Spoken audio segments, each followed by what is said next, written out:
বিয়ে করছেন, যারা বিয়ে করছে আপনারা বলেন তো, বউ কি আপনারা সলিড পাচ্ছেন? এক নম্বরে বোঝা লাগবে না, আলীর মতন লোক খেয়াল করতেছে, আর আপনারা খেয়াল করবে না, যাকলে সংসার করতেছেন ই মালটা কি কওয়া যাবে না কি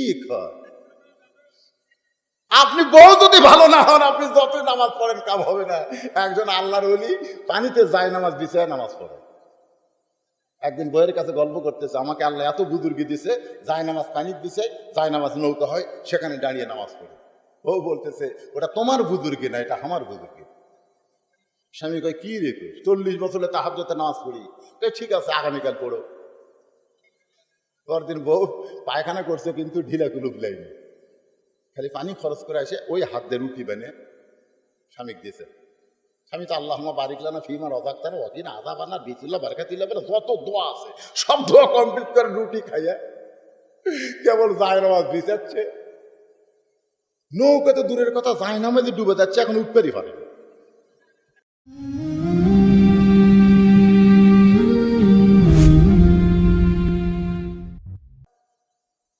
সমস্ত বিবিরা যখন ঘুমিয়ে গেছে, নবী এক টোপলা খুরমা খেজুর নিয়ে মা আয়েশার ঘরের দরজায়।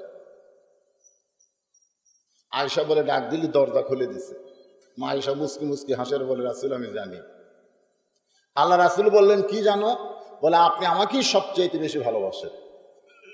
এই কথা সবার সামনে বলতে পারেননি বলে গভীর রাত্রে বলতে আইছেন। আল্লাহ রাসূল বললেন তোমাকে 2টা খেজুর দিলাম, তুমি জান কাউরে কইও না। হাফসার ঘরের দরজায় গেলেন, দরজা খুলে দিলি, নবী 2টা খেজুর হাতের মধ্যে দিয়ে বললেন তোমারে 2টা খেজুর দিলাম, তুমি জান কাউরে কইও না। উম্মে সালমার ঘরে গেলেন, 2টা খেজুর দিয়ে শর্ত দিলেন কাউরে জান কইও না। সমস্ত বিবির ঘরের দরজায় নবী গেলেন, 2টা করে হাতে খেজুর দিয়ে বললেন কাউরে জান কইও না। পরদিন সকালবেলায় 9টা বিবি যখন নবীরে ঘিরে ধরছে, হুজুর আমাদের 9 জনের মধ্যে কাকে বেশি ভালোবাসেন? আল্লাহ রাসূল বললেন গত রাত্রে যাকে 2টা খেজুর দিছি তাকে সব চাইতে বেশি ভালোবাসি। সব বউ খালি মাথা ঝোঁকায় খায়। দেখছেন স্বামী হিসাবে কয় নম্বর? আরো জোরে। আচ্ছা বাবা হিসাবে কয় নম্বর? আবার বদরের যুদ্ধের সেনাপতি হিসাবে কয় নম্বর? আবার খাদিজার বাড়িতে যখন রাখালি করতেন তখন কয় নম্বর? আপনি রাসূলের জীবনী পড়ে দেখেন, নবী হলেন সব দিক দিয়ে 1 নম্বর। তো আপনারা 1 নম্বরে ধরবেন না নম্বর ছাড়াগুলো ধরবেন? 1 নম্বর বলেছে ভাস্কর্য যা মূর্তি উঠে, আর নম্বর ছাড়ারা যা ইচ্ছা তাই বলতেছে, আপনারা কোনটা ধরবেন? কথা কন। আল্লাহ কোরআনে বলেন লাকাদ কানা লাকুম ফি রাসূলিল্লাহি উসওয়াতুন হাসানা। সফলতা যদি হতে চাও, সফলতা যদি অর্জন করতে চাও, তাহলে 1 নম্বরকে ধরো, 1 নম্বরের আদর্শকে গ্রহণ করো। একথা কার? জবান খুলে বলতে হবে একথা কার? আসুন। আবু বকর বলেন আল্লাহ আমার নবী শুধু বিশ্ব নবী না, আমার নবী হলে 1 নম্বর। না না না না।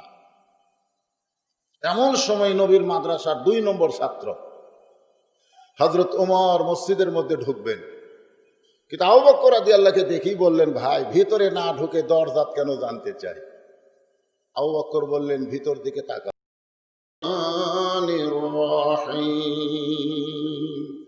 ইন্নামাল মুমিনুনা আল্লাযীনা ইযা যুকিরাল্লাহু ওয়াজিলাত কুলুবুহুম ওয়া ইযা তুলিয়াত আলাইহিম আয়াতুহু যাদাতুহুম ঈমানা ওয়া আলা ربهم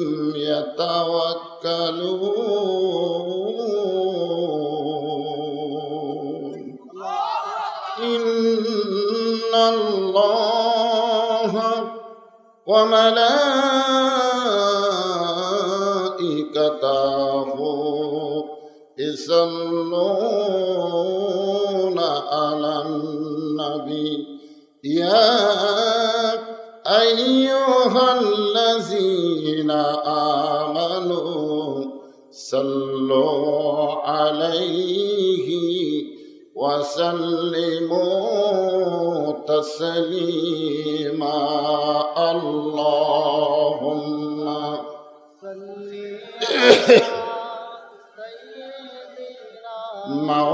مولانا محمد وعلى علي سيدنا شفيعنا উহুদের ময়দানে রাসূল ভেঙেছ দান তোতা ফিরে খেস এ জমিনে ইসলাম উহুদের ময়দানে রাসূল ভেঙেছ দান তোতা ফিরে খেস এ জমিনে ইসলাম ভুলে গেছি মোরা সে রাসূলের বিধান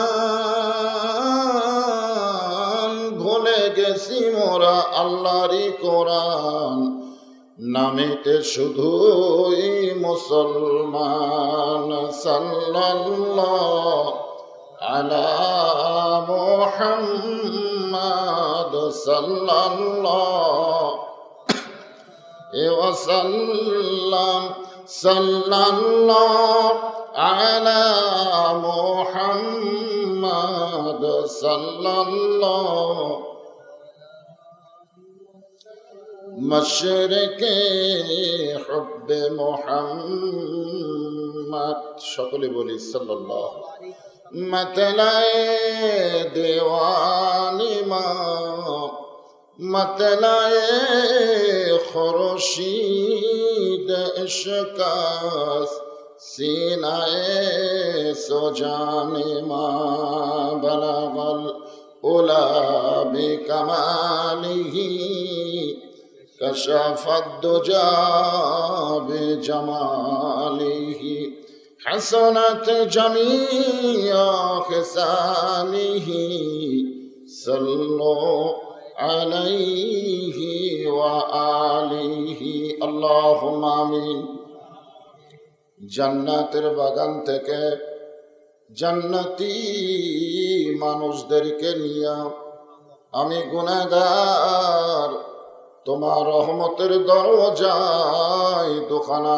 হাত তুলেছি আল্লাহ হাসরের ময়দানে জব্বার আর কাহার নামে রূপ নিয়া তুমি যখন বিচার শুরু করবে তোমার সামনে দাঁড়ায়া সমস্ত নবীরা নফসি নফসি বলে কাঁদতে থাকবে এমন কঠিন অবস্থা হাসরে হবে সেদিন সমস্ত নবী তার উম্মতকে ভুলে যাবে শুধু বলবে আল্লাহ আমার কি হবে আমার কি হবে একমাত্র দরদি নবী শাফাতের কান্ডারি ইয়া রব্বি হাবলি উম্মতি বলে সেজদায় পড়ে যাবে সেই কঠিন মুসিবতের সময় আজকের এই মাহফিলকে ওসিলা করে আমাদের সবাইকে রাসূলের উম্মতের কাতারে আল্লাহ কবুল করে নিও সুবহান রাব্বিকা রব্বিল ইজ্জাতি আম্মা ইয়াসিফুন ওয়া সালামুন আলাল মুরসালিন আলহামদুলিল্লাহি রাব্বিল আলামিন লা ইলাহা ইল্লাল্লাহ লা ইলাহা ইল্লাল্লাহ লা ইলাহা ইল্লাল্লাহ লা ইলাহা ইল্লাল্লাহ জোরে লা ইলাহা ইল্লাল্লাহ চাঁদ সূরজ আর গ্রহ তারা আল্লাহ নামের পাগল পারা। চাঁদ সূরজ আর গ্রহ তারা আল্লাহ নামের পাগল পারা। আমার আল্লাহ নামের এতই মায়া, আল্লাহ নামের এতই দয়া, লুকিয়ে রাখছেন হে আল্লাহ। লা ইলাহা ইল্লাল্লাহ। মাইকের সাউন্ড একটু কমে দেন। লা ইলাহা ইল্লাল্লাহ। যার দিলে আছে আমার আল্লাহর ভয়, যার মনে আছে মরণের ভয়, আল্লাহ আল্লাহ সব সময় যার দিলে আছে রে আল্লাহর ভয়, যার মনে আছে কবরের ভয়, আল্লাহ আল্লাহ সব সময়। আহার নিদেরা ভালো লাগে না এই দুনিয়া, ভালো লাগে না, ভালো লাগে শুধু আল্লাহ। জোরে লা ইলাহা ইল্লাল্লাহ। লা ইলাহা ইল্লাল্লাহু মুহাম্মাদুর রাসূলুল্লাহ।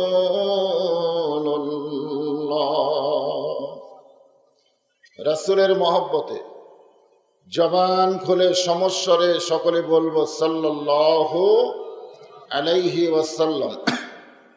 গোপনাথপুর দারুস সুন্নাহ মজিদিয়া হাফিজিয়া মাদ্রাসা ময়দানে আজকের এই বার্ষিক ওয়াজ মাহফিলে আল্লাহ তাআলা যিনাকে সম্মানিত সভাপতির আসনে কবুল করেছেন, যদিও সভাপতি আসে নাই, কিন্তু মাদ্রাসা মসজিদের ব্যাপারে তিনি ব্যাপক অনুদান ঘোষণা করেছেন এবং অনেক দানও করেছেন এ পর্যন্ত। আমরা সকলে প্রাণ খুলে তার জন্য দোয়া করব। আজকের এই মাহফিলের সম্মানিত সহসভাপতি জনাব মোহাম্মদ আতাউর রহমান মণ্ডল, আজকের এই মাহফিলের সম্মানিত প্রধান অতিথি আমার অত্যন্ত মহব্বতের ভাই, বিশিষ্ট সমাজসেবক, জনদরদি জনাব মোহাম্মদ নূরে আলম মিয়া জাদু ভাই। আমি যখন আসতেছিলাম উনি তখন একটা কথা বলেছেন, সেটা হলো মমতাজ গান গায়ে গায়ে অনেক কিছু করছে আর উনি দান দিয়ে দিয়ে নাকি শেষ হয়ে গেছে। আসলে দান করলে শেষ হয় না, এটা আল্লাহর কথা, ঠিক কিনা বলে? দান করলে মানুষ শেষ হয়? মরে গেলেও আল্লাহ তাকে অমর করে রাখে। আমার ভাইকে আল্লাহ মরে গেলেও যেন অমর করে রাখে। সকলে বলে আল্লাহুম্মা আমিন। আজকের এই মাহফিলের আমন্ত্রিত অতিথি আবু সালেহ মোহাম্মদ তাজমিরুল ইসলাম শামীম, সম্মানিত বিশেষ অতিথিবৃন্দ যিনারা রয়েছেন, সকলকেই অন্তরের অন্তঃস্থল থেকে আমি শুভেচ্ছা জ্ঞাপন করছি। সম্মানিত ওলামাই কেরাম, আপনাদের মাঝে মাঝে যে সমস্ত আলেম ওলামা, ইমাম মুয়াজ্জিন বসে আছেন, মাগরিবের নামাজের পর থেকে এত রাত পর্যন্ত কোরআন হাদিসের আলোকে যিনারা আলোচনা করে আপনাদের শোনালেন, আলেম সহ আজকের এই মাহফিলের বক্তাগণকে অন্তরের অন্তঃস্থল থেকে আমি শুভেচ্ছা জ্ঞাপন করছি। এই মুহূর্তে আমার সামনে যারা বসে আছেন, যিনাদেরকে আল্লাহ পছন্দ করে দয়া করে রহমানি জলসা তথা বেহেশতের বাগানে কবুল করেছেন, কিছুই কইলেন না, বেহেশতের বাগানে কবুল করেছেন, এ কথা শোনার পরে কি মুখ বন্ধ রাখা যায়? যে আল্লাহ দয়া করে রহম করে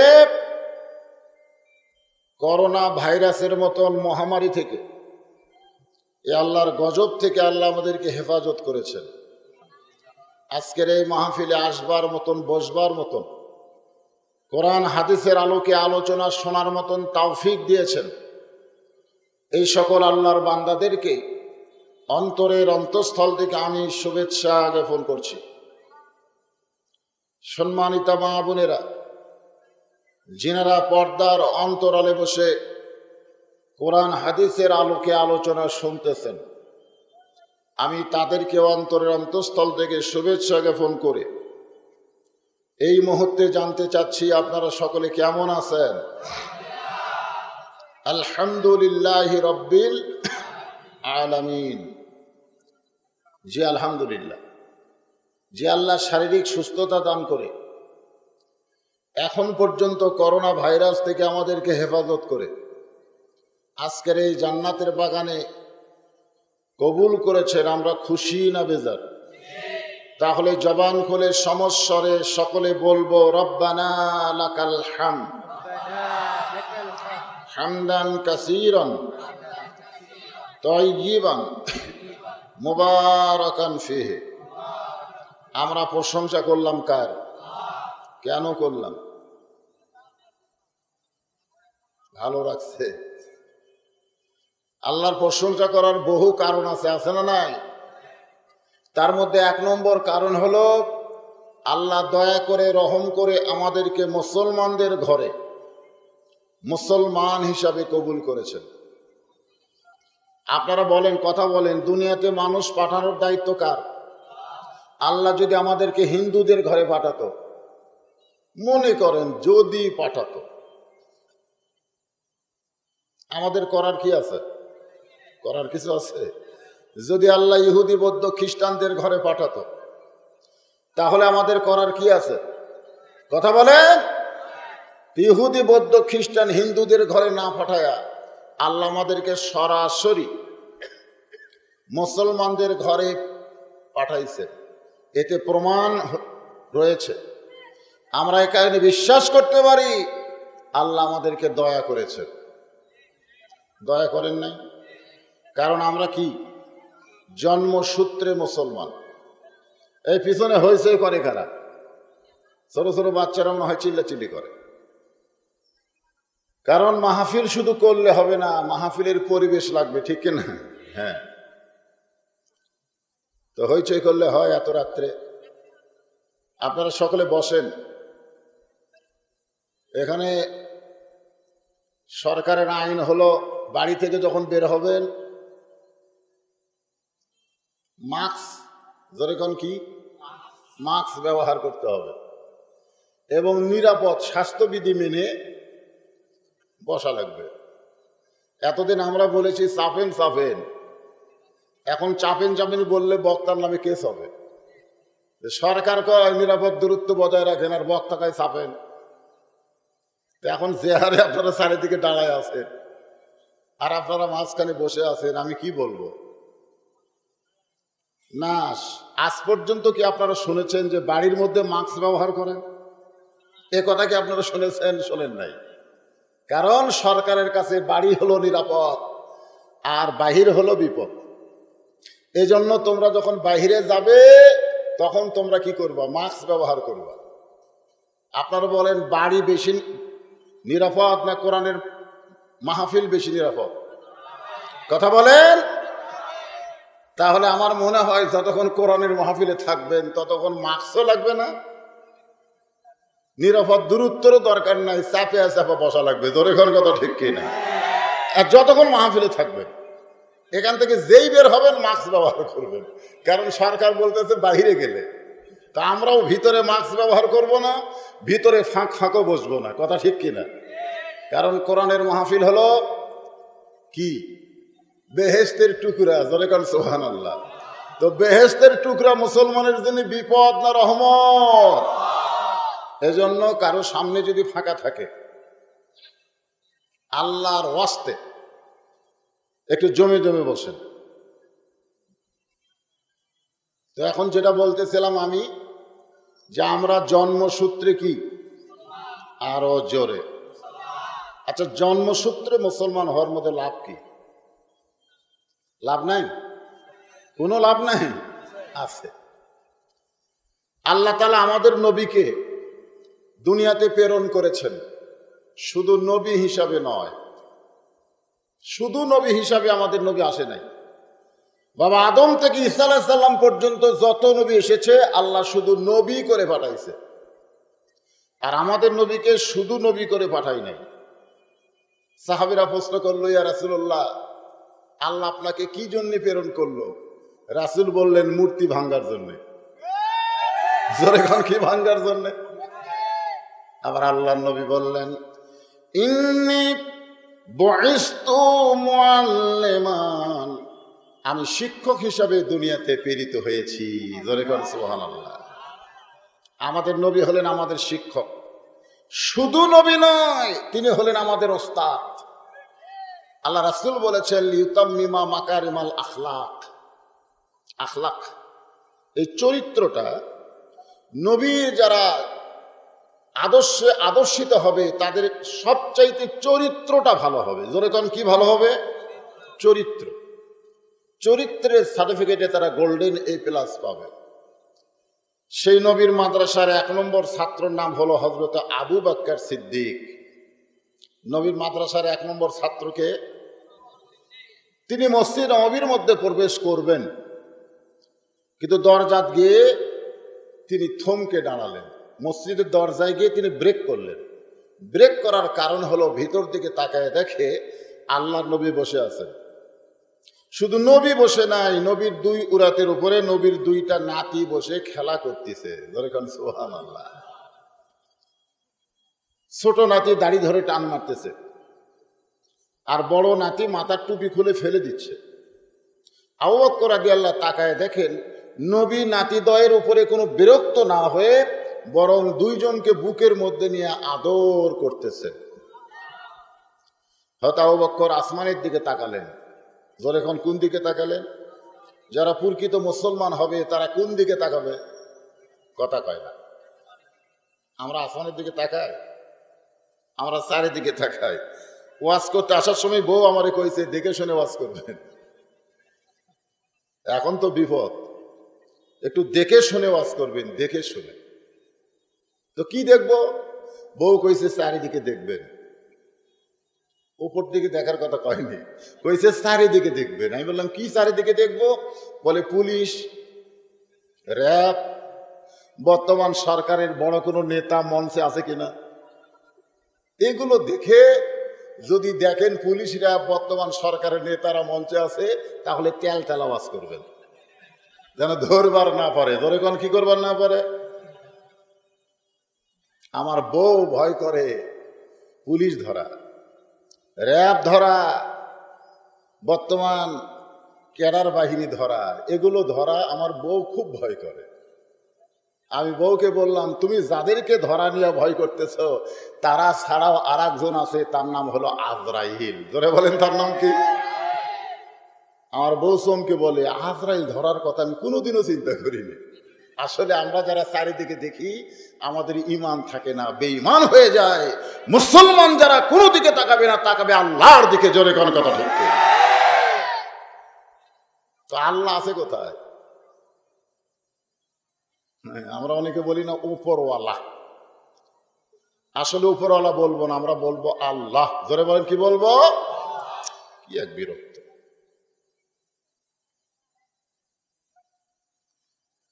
তাহলে আসমানের দিকে তাকায়া হযরত আবু বকর বলেন, আল্লাহ, এতদিন শুধু জানতাম আমার নবী হলো বিশ্ব নবী। আবু বকর আসমানের দিকে তাকায় বলেন, আল্লাহ, এতদিন শুধু জানতাম আমার নবী হলো বিশ্ব নবী, আজকে নিজের চোখে দেখলাম আমার নবী হলেন শুধু বিশ্ব নবী না, দুনিয়ার সর্বশ্রেষ্ঠ একজন নানা। ধরে কোন, কি নানা বুঝেন? আপনারা বলেন তো, আমাদের নবী নানার চাইতে ভালো নানা পৃথিবীতে কেউ আছে? শুধু নানা হিসাবে নবী 1 নম্বর তা না, স্বামী হিসাবে কেমনে বুঝলেন? আমরা একটা বইয়ের মন জোগাড় পারি না, এক বউ। তাই তারই বোন যোগে না।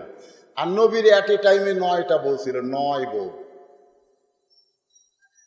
একদিন সমস্ত বউ একত্র হয়ে বলতেছি, ইয়া রাসূলুল্লাহ, আমাদের 9 জনের মধ্যে সবচাইতে বেশি ভালোবাসেন কাকে? নবী চমকে উঠলেন যে 9 জনের মধ্যে কাকে বেশি ভালোবাসে কথা বলা মাত্রই গন্ডগোল শুরু হবে। জোরে কোন কথা ঠিক কিনা? আল্লাহ রাসূল বললেন, তোমাদের 9 জনের মধ্যে কাকে সবচাইতে বেশি ভালোবাসি যদি জানতে চাও তাহলে আগামীকাল সকালবেলা বলবো। সমস্ত বিবি জানার নিয়তে সবাই চলে গেছে। আল্লাহ রাসূল গভীর রাত্রে আল্লাহর কাছে ধর্ণা ধরছে। ধরে কোন কার কাছে? মা ইয়ান্তিকু আনিল হাওয়া ইন হুয়া ইল্লা ওয়াহয়ুন ইউহা। আমরা কোন পথে আছি এটা যদি জানতে চাই কার কাছ থেকে জানা লাগবে? আরো জোরে বলেন। সমস্ত বিবিরা যখন ঘুমিয়ে গেছে, নবী 1 টোপলা খুরমা খেজুর নিয়ে মা আয়েশার ঘরের দরজায়। আয়েশা বলে ডাক দিলি, দরজা খুলে দিছে। মা আয়েশা মুস্কি মুস্কি হাসের বলে, রাসূল আমি জানি। আল্লাহ রাসূল বললেন, কি জানো? বলে আপনি আমাকেই সবচেয়ে বেশি ভালোবাসেন। এই কথা সবার সামনে বলতে পারেননি বলে গভীর রাত্রে বলতে আইছেন। আল্লাহ রাসূল বললেন, তোমাকে 2টা খেজুর দিলাম, তুমি জান কাউরে কইও না। হাফসার ঘরের দরজায় গেলেন, দরজা খুলে দিলেই নবী 2টা খেজুর হাতের মধ্যে দিয়ে বললেন, তোমারে 2টা খেজুর দিলাম, তুমি জান কাউরে কইও না। উম্মে সালমার ঘরে গেলেন, 2টা খেজুর দিয়ে শর্ত দিলেন, কাউরে জান কইও না। সমস্ত বিবির ঘরের দরজায় নবী গেলেন, 2টা করে হাতে খেজুর দিয়ে বললেন, কাউরে জান কইও না। পরদিন সকালবেলায় 9টা বিবি যখন নবীরে ঘিরে ধরছে, হুজুর আমাদের 9 জনের মধ্যে কাকে বেশি ভালোবাসেন? আল্লাহ রাসূল বললেন, গত রাত্রে যাকে 2টা খেজুর দিছি তাকে সব চাইতে বেশি ভালোবাসি। সব বউ খালি মাথা ধোকায় খায়। দেখছেন স্বামী হিসাবে কয় নম্বর? আরো জোরে। আচ্ছা বাবা হিসাবে কয় নম্বর? আবার বদরের যুদ্ধের সেনাপতি হিসাবে কয় নম্বর? আবার খাদিজার বাড়িতে যখন রাখালি করতেন তখন কয় নম্বর? আপনি রাসূলের জীবনী পড়ে দেখেন, নবী হলেন সব দিক দিয়ে 1 নম্বর। তো আপনারা 1 নম্বরে ধরবেন না নম্বর ছাড়াগুলো ধরবেন? 1 নম্বর বলেছে ভাস্কর্য যা মূর্তি উঠে, আর নম্বর ছাড়ারা যা ইচ্ছা তাই বলতেছে। আপনারা কোনটা ধরবেন? কথা কন। আল্লাহ কোরআনে বলেন, লাকাদ কানা লাকুম ফি রাসূলিল্লাহি উসওয়াতুন হাসানা। সফলতা যদি হতে চাও, সফলতা যদি অর্জন করতে চাও তাহলে 1 নম্বরকে ধরো, 1 নম্বরের আদর্শকে গ্রহণ করো। এ কথা কার? জবান খুলে বলতে হবে, এ কথা কার? আসুন। আবু বকর বলেন, আল্লাহ আমার নবী শুধু বিশ্ব নবী না, আমার নবী হলে 1 নম্বর। না না না না।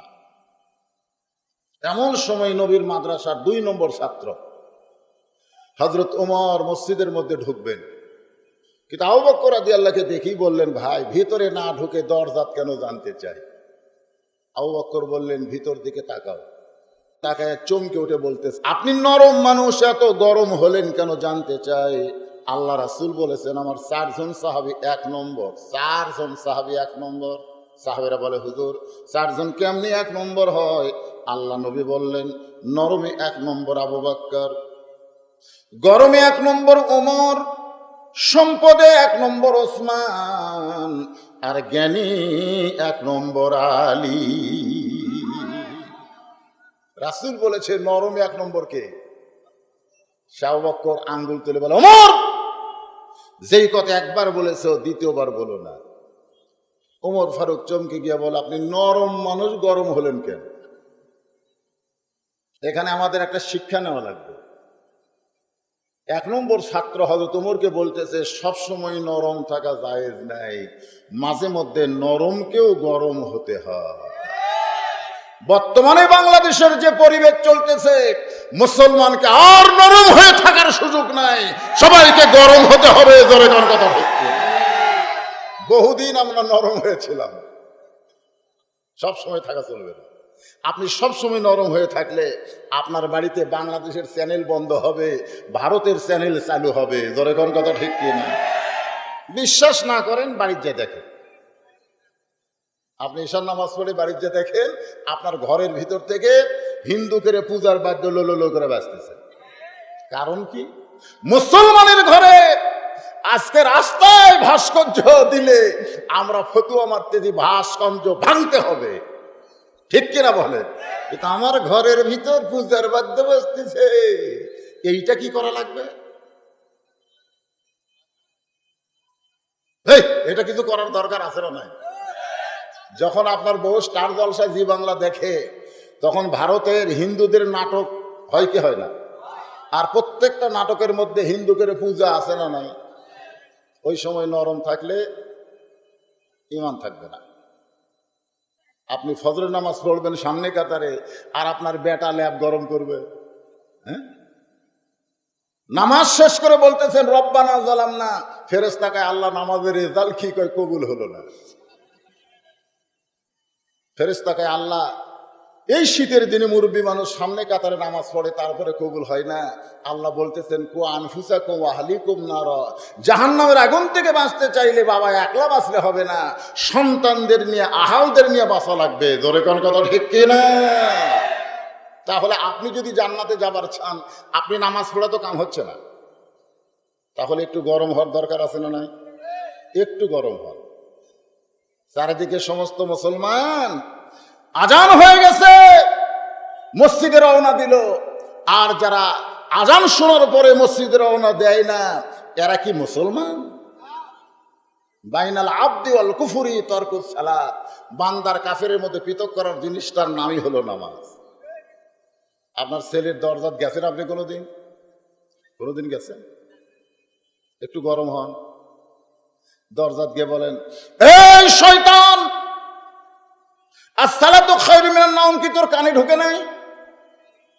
সবাই উঠলো, আমি বুড়া মানুষ উঠলাম, তুই উঠিস না কেন?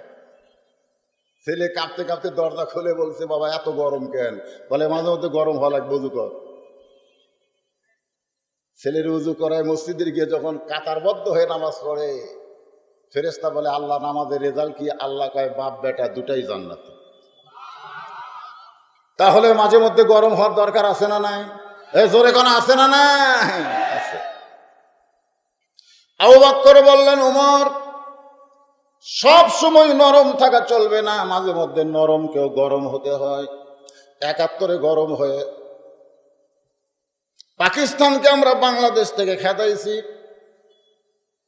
আমার জাদু ভাই দল করলে কি হবে? ৯০ সালে গরম হয়ে আমরা স্বৈরাচারের পতন করেছি। জাদু ভাই আবার জাতীয় পার্টি তো, আমি এরশাদ চাচার জন্য দোয়া করি, কারণ যখন রোববার দিন খ্রিস্টানদের বড়দিনে ছুটি ছিল, দোরেখান কথা ঠিক কিনা, এরশাদ চাচাই কিন্তু রোববার লাত্তি মারা শুক্রবার দিন ছুটি ঘোষণা করছে, করে নাই? দোরেখান করে নাই? আর একটা দোয়া করি, আরে যাই হোক, ইসলাম মুসলমান আমরা যতই থাকি, রাষ্ট্রটা যে ইসলাম, এটা কিন্তু ইসলামী রাষ্ট্র কি করছে? এই জাতীয় পার্টি করছে। দুটা কারণে ইনশাল্লাহ চাচা জান্নাতি। জোরে কোন সুবহানাল্লাহ। কিন্তু স্বৈরাচার তো বর্তমানে যারা ক্ষমতাতে আছে এরা কি চা? মাঝে মাঝে একটু গরম হওয়ার দরকার আছে না নাই? জোরে কোন আছে না নাই? ওমর ফারুক বলেন আবু বকর ভাই, এই মুহূর্তে গরম হওয়ার কারণ কি জানতে চাই? আবু বকর, ওমর, তুমি যে দুইটা সন্তানকে বেদব বলতেছ, তাদেরকে তুমি চেনোই না। যদি বলতো তাদেরকে তুমি জানোই না, তাহলে কিন্তু উত্তর সহজ, কারণ জানা আর চেনা এই দুইটার মধ্যে তফাৎ আছে না নাই? এই যে কোরআন শরীফ ভালো, এটা আমরা সবাই জানি। এখানে যত মানুষ আছে আপনারা জানেন না কোরআন কি কেমন ভালো, কত ভালো। আমরা সকলেই জানি মরার পরে এই কোরআনই আমাদেরকে জান্নাতে নিয়ে যাবে। এই জন্যে যারা জীবনে কোরআন পড়ে নাই মরার পরে তাদের লাশের কাছে রুহের মাগফিরাতে এখনো বাংলাদেশে কোরআন খতম দেয়। তোর কোন কথা ঠিক কিনা? এই শাহরিয়ার কবির কিন্তু অসুস্থ হয়ে হাসপাতালে আছে, এই মুরগি চোরা না, এখনো মরেনি। আজকে ফেসবুকে দেখলাম কাঠিয়া শুয়ে আছে।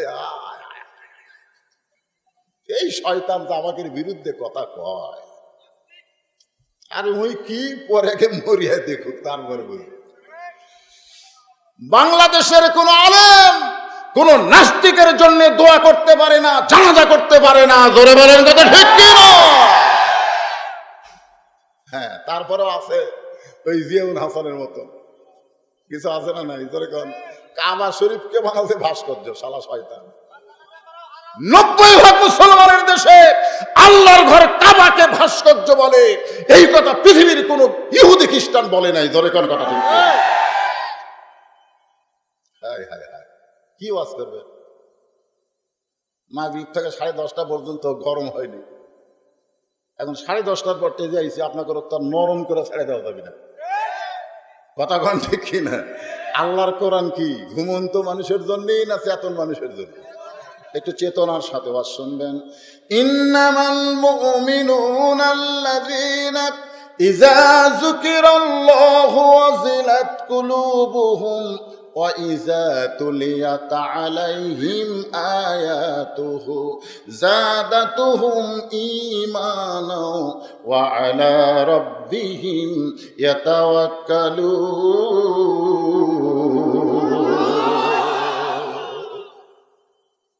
হ্যাঁ, আয়াতকে সামনে নিয়ে আজকের আলোচনা হবে ইনশাআল্লাহ। তুমি চিনোই না। ওমর ফারুক মুসকে মুসকে হাসের বলে, এই 2 ফুসকারে আমি চিনি না। আমাদের এলাকায় ছোট বাচ্চাদের ফুসকা কয়, আপনার কি কয়? পিচ্চি। আমি 2 পিচ্চিরে চিনি না। এদের বাবা হলো হযরত আলী, তারা ফাতেমার সন্তান।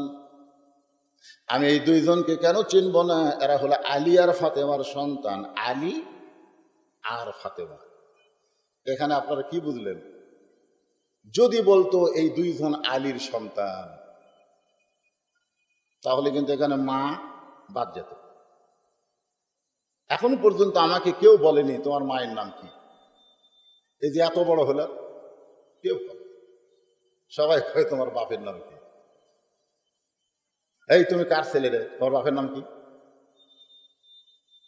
বাবাই আনন্দে মাতিয়া সাগরে ভাসাইয়া সেই যে চইলা যায়, খবর লয় না মাজন ধরিয়া উদরে, কতই যতন করে 10 মাস পরে পায় প্রসবের বেদনা। এমন দরদি ভাবে কেউ হবে না আমার মা গো।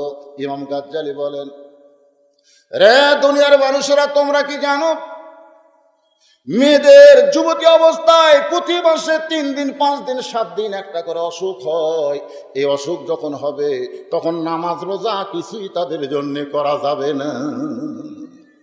কিন্তু যখন ওই মেয়েদের পেটে বাচ্চা আসে, এই বাচ্চা আসার সঙ্গে সঙ্গে আল্লাহ অসুখটা বন্ধ করে দেয়। তোমরা কি কোনোদিন চিন্তা করেছো বাচ্চা আসার পরে মায়ের অসুখ কেন বন্ধ হলো? বন্ধ হওয়ার কারণ হলো ওই বাচ্চা যতদিন পেটে থাকবে মায়ের ইবাদতের যেন কোনো সমস্যা না হয়। কারণ মায়ের ইবাদতের সঙ্গে ওই বাচ্চার একটা সম্পর্ক। আমরা খালি বলি মায়ের খাওয়ার সাথে বাচ্চার সম্পর্ক, খাওয়ার সাথে। মায়ের শুধু খাওয়ার সাথে না, মায়ের দৈহিক যত কাজ হবে প্রত্যেকটা কাজের সাথে বাচ্চার সম্পর্ক আছে না নাই? যেরকম আছে না নাই? মা যখন বাচ্চা পেটে নিয়ে রুকু থেকে সিজদায় যাবে, ওই পেটের মধ্যে বাচ্চাটা এভাবে দমল খাবে। ফেরেশতা বলে, আল্লাহ তোমার বান্দি রুকু থেকে সিজদায় যায় আর পেটের বাচ্চার যে কষ্ট হয়। আল্লাহ বলে, ফেরেশতা সাক্ষী থাক, যেই মা পেটে বাচ্চা নিয়ে নামাজ পড়তেছে ওই মা শুধু নিজে নামাজ পড়ে না, পেটের বাচ্চাকেও নামাজের ট্রেনিং দেয়। আজকে যারা রাস্তা ঘুরতেছে, ওই যে চা মেলা বলছে, সেই সন্ধ্যা থেকে ওর এতিমের মতন ওরই মধ্যেই ঘুরতেছে। আমি মনে মনে চিন্তা করি, ওই ঘোড়া তো ওরকে দোষ না, দোষ হলো ওরকে মায়ের। ওরা যখন মায়ের পেটে ছিল, মা তখন পেটে নিয়ে গোটা পাড়া ঘুরিছে, ওই পেটের মধ্যে থেকে ঘরণী ব্যারাম পাচ্ছে। জোরে কোন কথা ঠিক?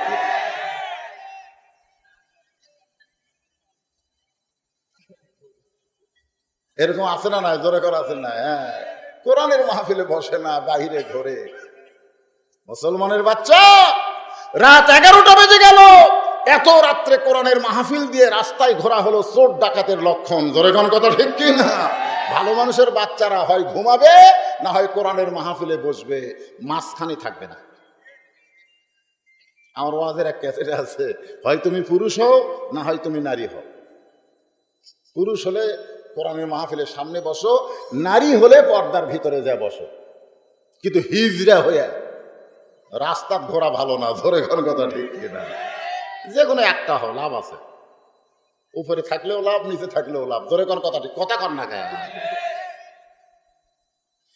আল্লাহর বান্দার একটু মনোযোগ দেন। ওমর ফারুক বললেন, এই দুই পিচ্চির আমি কেন চিনব না? এরা হলো আলী আর ফাতেমার সন্তান।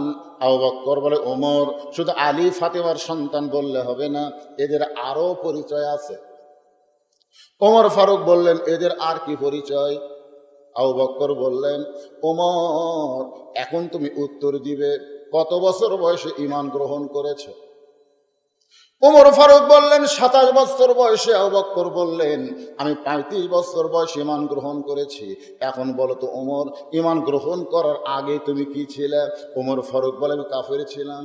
আবু বকর বলে, আমিও কাফের ছিলাম। তাহলে হিসাব করে দেখো, তোমার জীবনের 27 বছর তুমি কুফরি হালে কাটাইছো, আমার জীবনে 35 বছর আমি কুফরি হালে কাটাইছি। আর যে দুইটা সন্তানকে তুমি বেয়াদব বলতেছ, এরা জন্মসূত্রে জান্নাতি হয়ে জন্মেছে। জন্মসূত্রে জান্নাতি হয়ে জন্মেছে, আর আমরা জন্মসূত্রে মুসলমান হয়ে জন্মেছি। এ খুশি না বেজার? তাহলে জোরে সরে বলেন আলহামদুলিল্লাহ। রুহের জগতে, রুহের একটা জগৎ আছে না নাই? এই জগতে আল্লাহ আমাদের রুহুকে এত ভালোবাসলেন, মুসলমানের ভিতরে আমাদেরকে ফালাই দিলেন, যা তোরা মুসলমান হয়ে জন্ম নে। কিন্তু আল্লাহ খালি একটা শর্ত না দিলে আমাদের কোনো টেনশন নেই। আমি সবসময় হিসাব করে দেখছি, বেহেশত 8টা, দোজখ 7টা। বর্তমানে গোটা পৃথিবীতে 700 কোটি মানুষের মধ্যে 150 কোটি মুসলমান, 550 কোটি হলো বেঈমান। এই 550 জন্য মাত্র দোজখ 7টা, আর 150 কোটির জন্য বেহেশত 8টা। সাহাবীরা বললেন, হুজুর, দোজখ কত বড় আর বেহেশত কত বড়? আল্লাহ রাসূল বললেন, 7টা দোজখ কোন বেহেশতের মধ্যে যদি ফেলে দেওয়া হয়, দূরবীন যন্ত্র দিয়ে খোঁজা লাগবে দোজখ গুলে গেল কোথায়। তাহলে এত ছোট ছোট দোজখের জন্য 550 কোটি, আর বিশাল বিশাল বেহেশতের জন্য আমরা মাত্র 150 কোটি। হিসাব করলে তো আমরা এমনি জান্নাত পাই। জোরে কোন কথা ঠিক? কিন্তু আল্লাহ বললেন, ইয়া আইয়ুহাল্লাযীনা আমানুত্তাকুল্লাহা হাক্কা তুকাতিহি ওয়া লা তামুতুন্না ইল্লা ওয়া আনতুম মুসলিমুন। খালি মুসলমান হইয়া জন্ম নিলে হবে না, আল্লাহ বলেছেন মুসলমান হইয়া মরা। কথা কয়, মুসলমান হয়ে যদি মরতে চাই, তাহলে মুসলমান হিসাবে আমাদের পরিচয় দেওয়া লাগবে।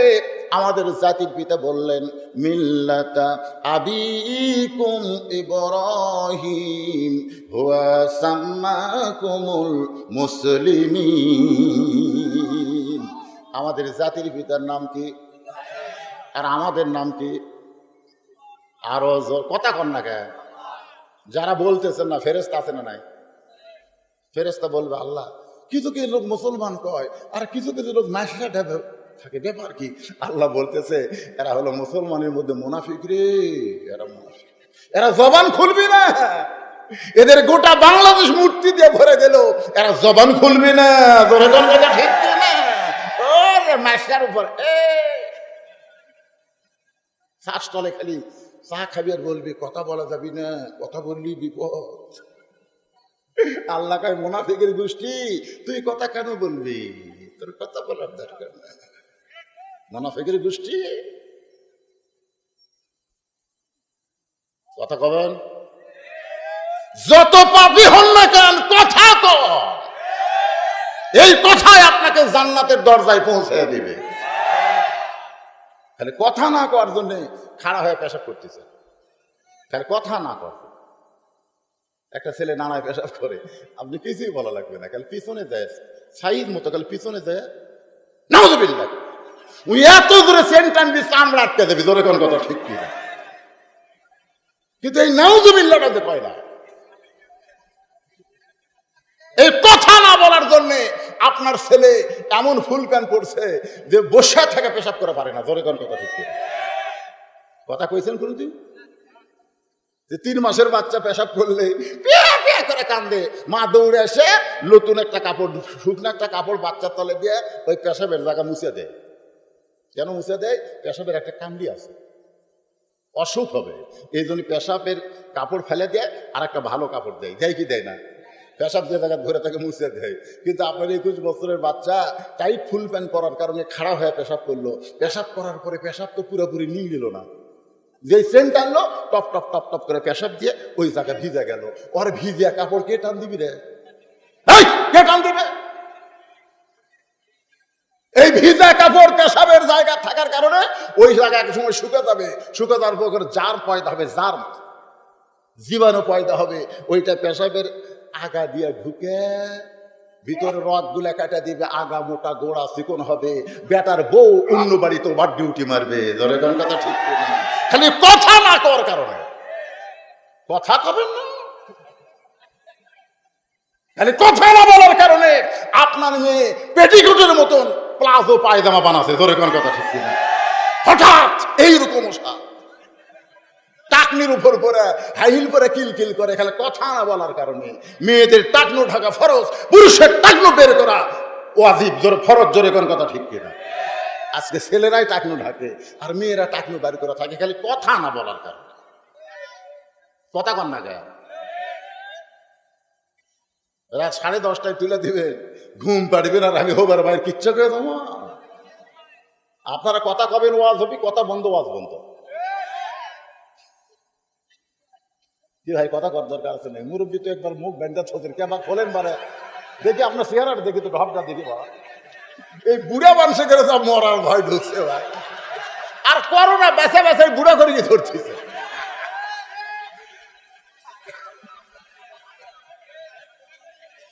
আল্লাযী পড়েন, আল্লাযী খলাকাল মাউতা ওয়াল হায়াতা লিয়াবলুয়াকুম আইয়ুকুম আহসানু আমালান ওয়া হুয়াল আজিজুল গফুর।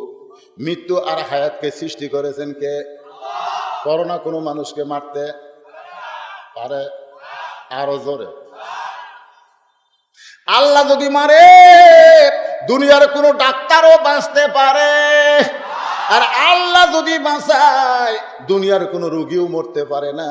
বাঁচানোর মালিকও আল্লাহ, মারারও মালিক আল্লাহ, জোরে কোন কথা ঠিক কিনা। আমরা মনে করি এটা মুখ দিয়ে দেখি, হ্যাঁ এটা মুখদ্দা থাকলে আমি দেখছি কি লাভ। 1 নম্বর লাভ হলো, আমি যদি এই মাস্ক মুখদ্দা মনে মনে জিকির করি, লব লড়ে রেখেও দেখে পারবি না, তোর এখন কথা ঠিক না।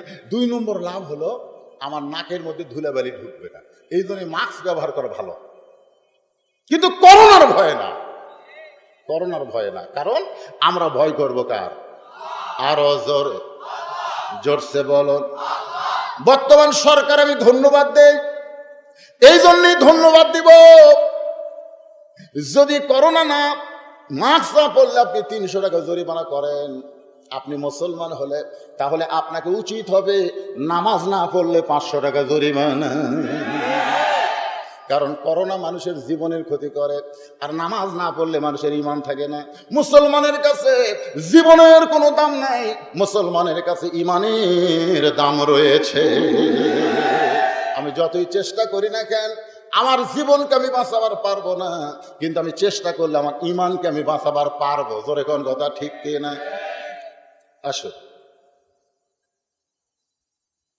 আমরা আল্লাহ প্রশংসা করব যে আল্লাহ আমাদেরকে বিশ্ব নবীর, কোন নবীর?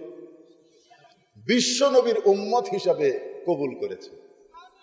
খালি মুসলমান হিসাবে, মুসলমানের ঘরে আল্লাহ আমাদেরকে প্রেরণ করে নাই, বিশ্ব নবীর উম্মত হিসাবে কবুল করেছে। বিশ্ব নবীর উম্মত হতে গেলে লাভটা কি? আদম আলাইহিস সালাম রাস্তা দিয়ে যাচ্ছেন, যাওয়ার সময় দেখে তার বেটা শীষ আলাইহিস সালাম বসে আছে, কিন্তু বসার সাইজ নাই। আদম দেখে শীষ আলাইহিস সালাম বসে আছে, কিন্তু বসার সাইজ নাই। আদম বললেন, বাবা শীষ, এরকম বেসাইজ হয়ে বসে আছো কেন? শীষ বলতেছে, বাবা আমার মধ্যে একটু গরম হয়েছে, গরম। বোঝেন না? আমার দল ক্ষমতায়, আমার চিনিস? যেই বলবে আমার দল ক্ষমতায়, বলা মাত্রই বেঈমান হয়ে যাবে, কারণ কোন দল ক্ষমতায় না, ক্ষমতায় আছে আল্লাহ। ধরে কোন কথা ঠিক? আজকে মানুষ বেঈমান হইতে তো বেশিক্ষণ লাগে না। কারণ চিনিস, আমার দল এখন ক্ষমতা আছে, বাহু আলা কুল্লি শাইইন কদির, ক্ষমতা আছে। করোনার ভয়ে ঘর থেকে বের হচ্ছে না। ধরে কোন কথা ঠিক কি না? এর নাম ক্ষমতা না, ক্ষমতা হলো আল্লাহর বান্দার। একটু মনোযোগ দিবেন। শীষ বলতেছে, বাবা আমার মধ্যে একটু ভাব হয়েছে। আদম বলে, কিসের ভাব? শীষ বলতেছে, আপনি আল্লাহর নবী, আমিও আল্লাহর নবী, আর বউটা পাইছি বেহেশতের হুর। বাপও নবী, বেটাও নবী, আর বউ বেহেশতের হুর। দুনিয়াতে একজন মানুষ বেহেশতের হুর পাইছে বউ হিসেবে, তার নাম হলো শীষ আলাইহিস সালাম। আমরা জান্নাত পেলে হুর পাবো। আমরা কোথায় গেলে হুর পাবো? জান্নাতে গেলে। আমি অবশ্য হুরের ওয়াজ করি না। আমি সেই দিন হুরের ওয়াজ এরকম বইয়ের কাছে কান ধরে তওবা করছি, আর জীবনে হুরের ওয়াজ করবো না। কারণ হুরের ওয়াজ করলে মরদ মানুষ খুশি হয়, কিন্তু মেয়ে মানুষ বেজার হয়। আমার বউকে খালি বলছিলাম, আল্লাহ জান্নাতে গেলে আমাকে হুর দিবে। হুরের নাক এরকম, চোখ এরকম। মুখের কথা বলবারই পারিনি, ইতিমধ্যে বালুস বগলের মধ্যে নিয়ে বার হয়ে যাচ্ছে। আমি বললাম, কোথায় যাও? হুরলিয়া থাকো, আমার কি দরকার? আল্লাহ কোরআনে বললেন, হুন্না লিবাসুল লাকুম ওয়া আনতুম লিবাসুল লাহুন্না। ধরে কান সুবহানাল্লাহ। আদম বললেন, শীষ নবীর বেটা নবী না হইয়া, বেহেশতের হুরের স্বামী না হইয়া, আখির জাহানের পয়গম্বরের উম্মত যদি হতে পারতে, তোমার জীবন ধন্য হয়ে যেত। আমাদের নবীর কিন্তু নাম বলে নাই, শুধু বলেছেন আখিরি জাহানের পয়গম্বর। এই আখিরি জাহানের পয়গম্বর বলতে আপনারা কাকে বোঝেন? জোরে কন। আমাদের বাংলাদেশে কাদিয়ানি একটা গ্রুপ আছে না নাই? সমস্ত আলেম ওলামা বর্তমান সরকারকে বলেছে কাদিয়ানীদের কাফের ঘোষণা করতে। কারণ বাংলাদেশের সরকার যিনি প্রধান, তিনিও মুসলমান, তিনিও আমাদের নবীকে শেষ নবী হিসাবে বিশ্বাস করেন, কিন্তু এই কাদিয়ানীরা আমাদের নবীকে শেষ নবী বিশ্বাস করে না। ধরে কোন কথা ঠিক কিনা? আল্লাহ কোরআনে বললেন, মা কানা মুহাম্মাদুন আবা আহাদিম মির রিজালিকুম ওয়ালাকির রাসূলুল্লাহি ওয়া খাতামান নাবিয়্যিন। সঙ্গে সঙ্গে শীষ আর বসে আছে, লাভ দুটো বলতেছে, বাবা নবীর বেটা নবী না হইয়া, বেহেশতের হুরের স্বামী না হইয়া, ওই আখিরি জাহানের নবীর উম্মত হলে আমার জীবন ধন্য হতো কেমনে? কুনতুম খায়রা উম্মাতিন উখরিজাত লিন-নাস তা'মুরুনা বিল মা'রুফি ওয়া তানহাউনা আনিল মুনকার। কোরআনে আয়াত আছে না নাই? জোরে কোন আছে না? তোমাদেরকে শ্রেষ্ঠ উম্মত করে বের করা হয়েছে, তোমরা তুইয়া মুয়া জাতি না। তোমাদের আমল হলো দুইটা আমল। একটা কি? সৎ কাজের আদেশ করো, আর একটা হলো অসৎ কাজে বাধা দাও। আজকে বাংলাদেশে অসৎ কাজ হওয়ার পরেও যারা বাধা দেয় না, সৎ কাজের একটা হুঙ্কারও যারা মারে না, তারা কোনোদিন বিশ্ব নবীর উম্মত হতে পারে না। ঠিক কিনা? খালি ঠিক করলে হবে না, এটা কাজে প্রমাণ করা লাগবে। খুব খেয়াল করেন। শীষ বললেন, বাবা ওই নবীর উম্মত হতে গেলে আমার জীবন ধন্য হতো, কেমনে একটু বুঝায় দেন। আদম বলতেছেন, বাবা শীষ রে, আমি জীবনে কোনো অপরাধ করি নাই, শুধুমাত্র একটা ভুল করছি। কোন নবীকে আমরা অপরাধী বলবো না, কোন নবী কোনোদিন অপরাধ করে নাই। এই জন্য আল্লাহ বলেছেন কুল্লু নাবিয়ুন মাসুমাইন, প্রত্যেকটা নবীরা হলো মাসুম। জোরে কর সুবহানাল্লাহ। তবে নবীদের দ্বারা কিছু ভুল হয়েছে। কি হয়েছে? কথা কয় না। ভুল ভুল ইচ্ছা করে না। ভুল কি ইচ্ছা করে হয়? অনিচ্ছাকৃত। আদম বললেন, আমার একটা ভুল হয়েছে। শীষ বললেন, বাবা কি ভুল? বলে খেয়াল না করা। আমার ভুলটা হলো খেয়াল না করা। শীষ বলতেছে, বাবা কি খেয়াল করেননি? বলে তোর মা গন্ধম গাছের কাছে গেছে, আমি তোর মার ওপর খেয়াল করি। তোর মা গন্ধম ফল পাড়িছে, আমি খেয়াল করি। তোর মা গন্ধম ফল খাসে, আমি খেয়াল করিনি। তোর মা গন্ধম শরবত বানায় আমাকে খাওয়াছে, তাও আমি খেয়াল করি। আমি তখন বললাম, আল্লাহ তুমি আমাকে খামাকা জান্নাত থেকে বের করে দিচ্ছ। আল্লাহ বলতে, তোর দোষ হলো খেয়াল না করা।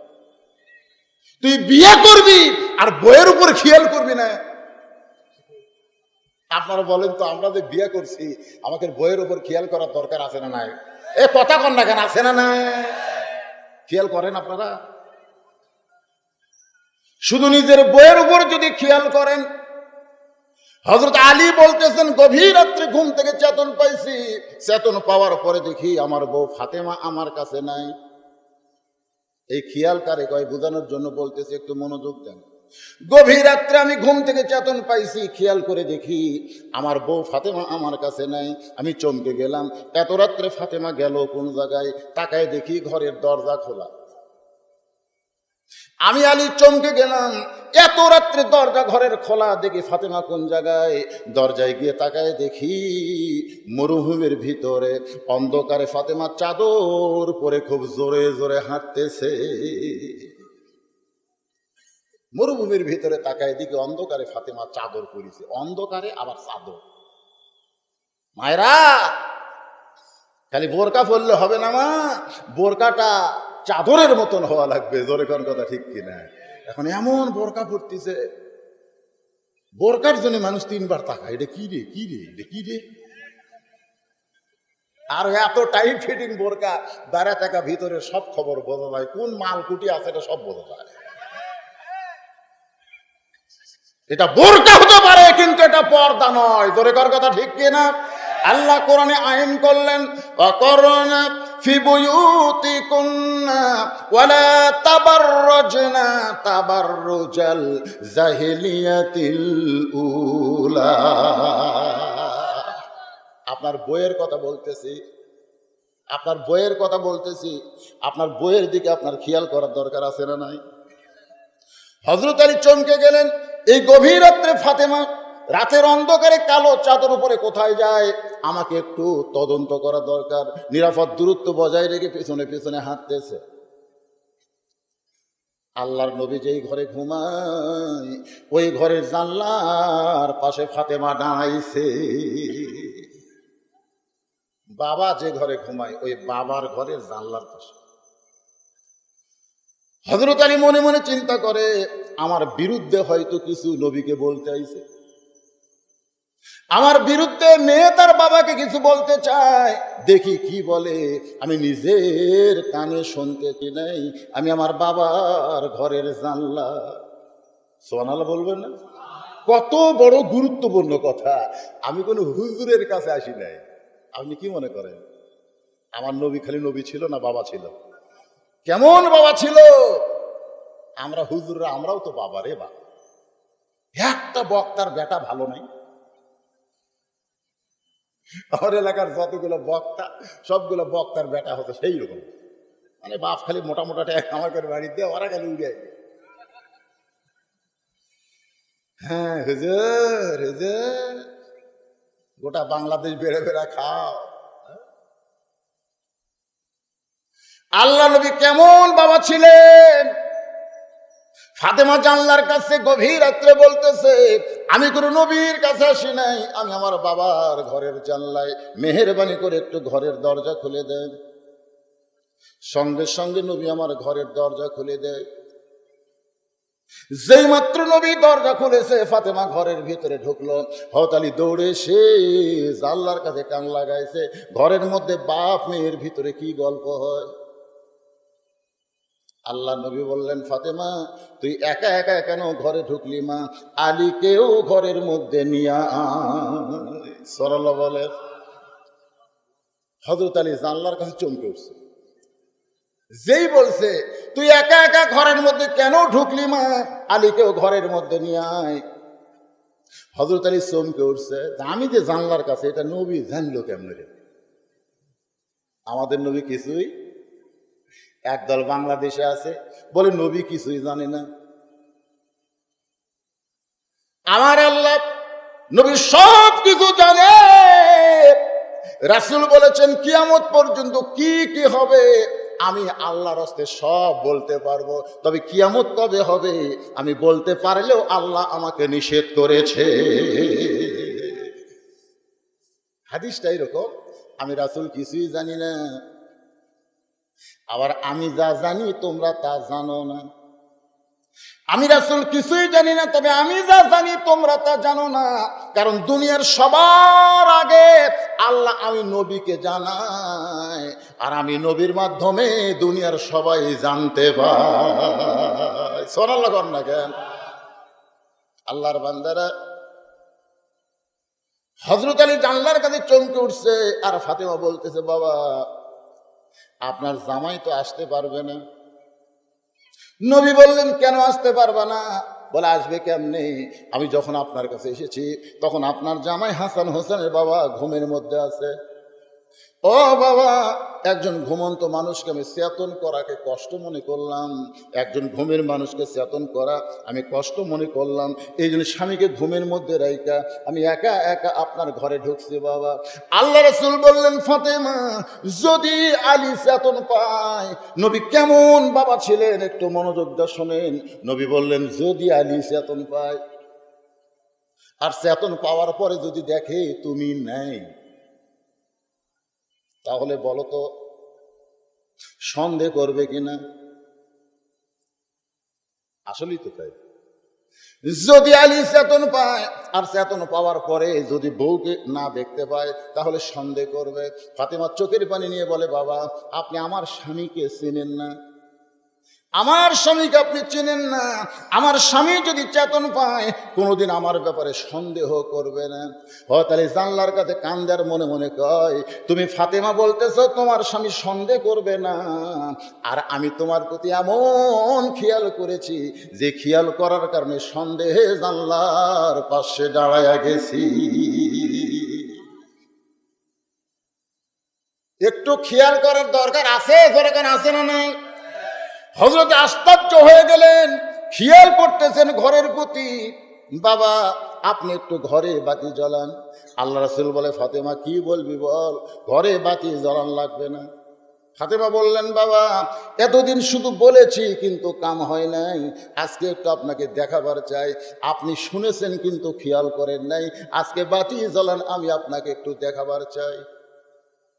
নবী যেই মাত্র ঘরে বাতি জ্বালাইছে, ফাতেমা দুইটা হাত আল্লাহ নবীর সামনে বাড়াই বলতেছে, বাবা শুধু ফাতেমার দুঃখের কথা শুনেছেন, আজকে নিজের চোখে দেখে একটু খেয়াল করে দেখেন আমার অবস্থাটা কি। আল্লাহ নবী তাকায় দেখে হাতের তালু আছে কিন্তু চামড়া নাই, দুইটা হাত গোস্তের টুকরার মতন দেখা যায়। নবী ঘরের কোনায় গিয়ে বললেন, আল্লাহ আমি যদি শুধু একজন নবী হইতাম তাহলে আমার বলার কিছুই ছিল না, কিন্তু আমি যে একজন বাবা, আমি বাবা হইয়া আমার মেয়ের হাতের অবস্থা দেখি, ও মাবুদ, দুনিয়ার কত ধনী ধনী যুবকেরা আমার ফাতেমাকে বিয়ে করতে চাইছিল, কিন্তু তুমি আল্লাহ আলীকে পছন্দ করলে, সে আলীর সঙ্গে ফাতেমার বিয়া দিলাম, ফাতেমার জীবনে কোনো শান্তি হলো না। এই কথা যেই মাত্র নবী আল্লাহকে বলতেছে, সঙ্গে সঙ্গে ফাতেমা ওই কালো চাদরটা মাথায় দিয়ে আল্লাহ নবীর ঘর থেকে বাইরে যায়। রাসূল ডাকতে বলে, ফাতেমা, আমি তো তোর বিরুদ্ধে কিছুই বলিনি মা, তুই কেন ঘর থেকে বাইরে যাস? ফাতেমা বলতেছে, বাবা আমার বিরুদ্ধে না বলেন, আমার স্বামীর বিরুদ্ধে বলতেছেন। ও বাবা, আপনি কি বলেন নাই আল্লাহ ছাড়া কাউকে যদি সেজদা করার হুকুম থাকতো তাহলে প্রত্যেকটা বিবি তার স্বামীর পায়ে সেজদা করা লাগতো, কিন্তু আপনি বলেছেন আল্লাহর পরে কেউ যদি মেয়ের কাছে সবচাইতে দামি, সেই ব্যক্তিটাই হলো তার স্বামী। হযরত আলী খেয়াল করে দেখলেন, আমি যেই মেয়েকে বিয়ে করেছি সে সাধারণ কোনো মেয়ে না, সে আল্লাহর ইসলামের উপর পুরাপুরি ধরে বলেন কথা ঠিক কি না? আপনার বইয়ের প্রতি আপনি কি খেয়াল করছেন? এ কথা কর না কেন? যখন দোয়া করেন রব্বানা আতিনা ফিদ দুনিয়া হাসানা, আপনার বন্ধু দুনিয়া হাসানা মানে কি? এ কথা কর না, দোয়া করেন না আপনারা? দোয়া করেন না, না এমনি এমনি আরবিতে করেন, বাংলা যা হয়ে যায়। পড়েন দোয়াটা আমার সঙ্গে, রব্বানা পড়েন, রব্বানা আতিনা ফিদ দুনিয়া হাসানাতাও ওয়া ফিল আখিরাতি হাসানা ওয়া কিনা আযাবান্নার। আমরা কি বলতেছি? হে আমার রব, আমার দুনিয়াকে সুন্দর করে দাও। রাসূল বললেন, সাহাবীরা তোমরা যখন এই দোয়া করবে, দুনিয়া সুন্দর চাবে, তোমরা বলো তো দুনিয়াটা কি? সাহাবীরা বললেন, হুজুর আল্লাহ এবং রাসূল ভালো জানেন। আল্লাহ রাসূল বললেন, দুনিয়া যদি 16 আনা মনে করো, তার মধ্যে সতী সাধবী বিবি হলো 8 আনা। যার বউটা ভালো হবে তার দুনিয়ার 16 আনার 8 আনা আল্লাহ তার বিবির ভিতরে দিয়ে দিবে। বউ যদি ভালো হয়, বউ আজকে মনে করতেছে হুজুর কি ওয়াজ করতেছে। আরে শোনেন, ওয়াজ যতই করি বউ কথা কয় না। যারা আপনারা বিয়ে করছেন, যারা বিয়ে করছেন, আপনারা বলেন তো বউ কি আপনারা সলিড পাচ্ছেন? 1 নম্বরে বোঝা লাগবে না, আলীর মতন লোক খেয়াল করতেছে, আর আপনারা খেয়াল করবে না যাকলে সংসার করতেছেন ই মালটা কি